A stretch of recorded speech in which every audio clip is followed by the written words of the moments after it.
What are the Scotch whisky regions and why do people talk about them so often? Well, the Scotch whisky regions were formed as people began associating different whisky flavours with 5 main areas of Scotland. Those areas are the Highlands, Speyside, Islay, Campbelltown and the Lowlands. You might be wondering, what exactly does the location of a distillery matter, or does it matter at all? Well, don't worry, because we're about to reveal the lesser known truth about the Scotch whisky regions. First, let's dive into a general overview of what each region is known for and try and understand what people might mean when they mention these different styles of whisky from these specific places. Let's start at the Highlands. This is geographically the largest region. It's home to over 25 distilleries, although that number's changing all the time. And it's known for having one of the most diverse ranges of flavour. That's due to the vast size of the region, and it's often broken down into sub-regions in the north, east, south and west. So what do you expect to get from whisky from this region? Well, it's generally identified as having full-bodied whiskies, and you can think of distilleries like Glenmorangie or Dalmore that are sweet and rich in character. There are lighter, fruitier whiskies in the east. Southern distilleries in the Highlands tend to be slightly more delicate, while the west coast can often bring a kind of smoky or a briny character as well. Let's move to Speyside.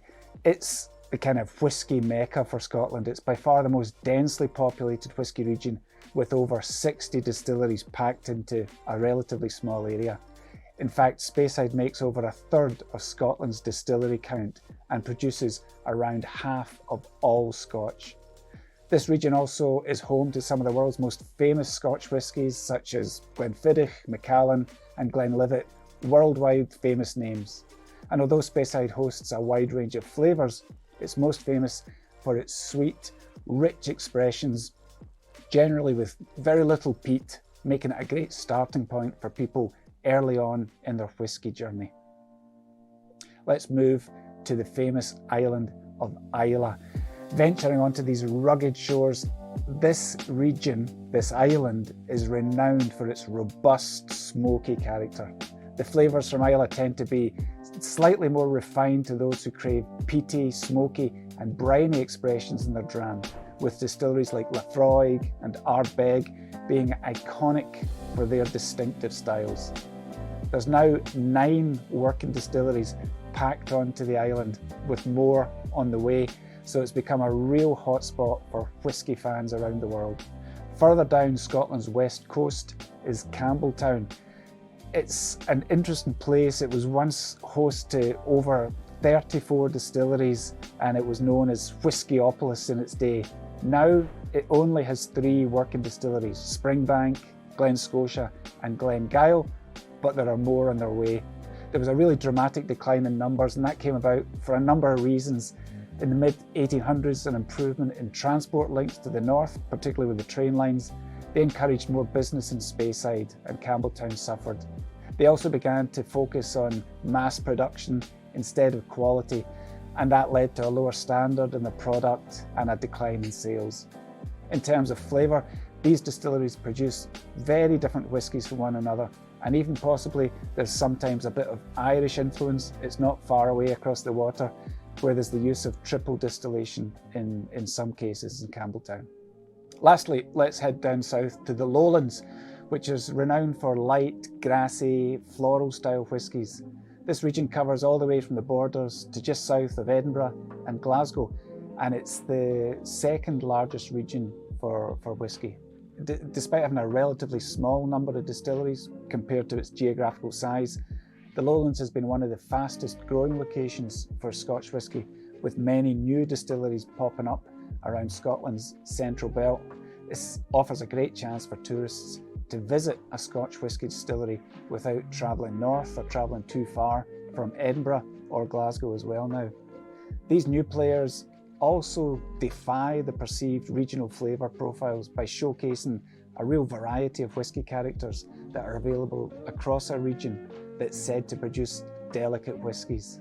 Now there are peated lowland whiskies from Glasgow, or Annandale near Dumfries, while 2 Glasgow distilleries also use triple distillation, again adding another unconventional side to modern Scotch, which is generally just double distilled. So why does location actually matter? And why does location or region matter to Scotch whisky? Well, the simple answer is, to be honest, it may not be all that relevant anymore. These regions were formed because unique geography, heritage, and resources led people to hold preconceptions about each region's character.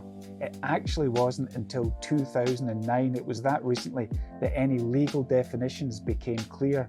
In 2009, the updated Scotch whisky regulations legislation set out precise geographical boundaries for 2 protected localities, those were Islay and Campbelltown, and 3 protected regions, the Highlands, Lowlands and Speyside.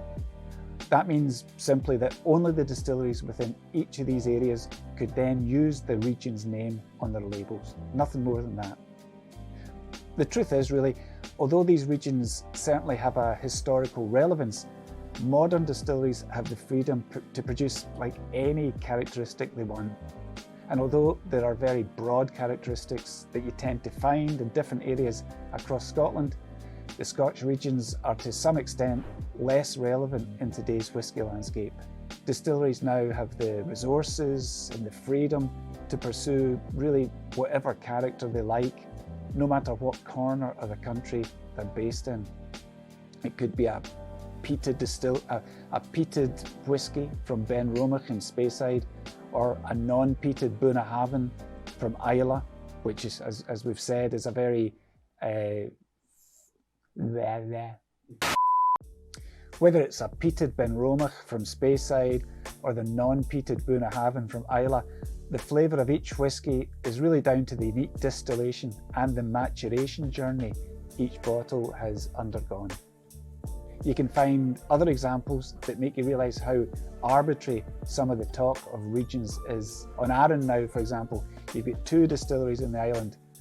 Loch Ranza is officially in the Highlands because it's in the north of the island, and the newer distillery Lag is in the Lowlands.